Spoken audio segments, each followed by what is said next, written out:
పిత పుత్ర పవిత్రాత్మ నామమున ఆమేన్. ఈరోజు మే 1వ తారీఖు. మత్తయి సువార్త 13వ అధ్యాయము 54వ వచనము నుండి 58వ వచనం వరకు. తన పట్టణమును చేరెను.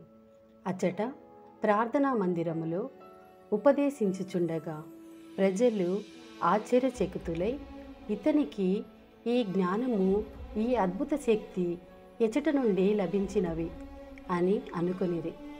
ఇతడు వడ్రంగి కుమారుడు కాడా? ఇతని తల్లి మరియమ్మ కాదా?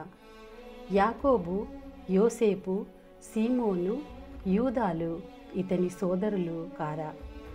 ఇతని సోదరీమణులు అందరూ మన మధ్యన లేరా? అటులైన ఇవి అన్నీ ఇతడు ఎట్లు పొందెను అని ఆయనను తృణీకరించిరి. అప్పుడు యేసు వారితో, ప్రవక్త స్వదేశమందును స్వగృహమందును తప్ప మరెందును సన్మానింపబడక పోడు అని పలికెను. ఆ ప్రజల అవిశ్వాసము వలన ఆయన అచట ఎక్కువగా అద్భుతములను చేయలేదు. ఇది ప్రభుని వాక్కు. సర్వేశ్వరునికి వందనములు.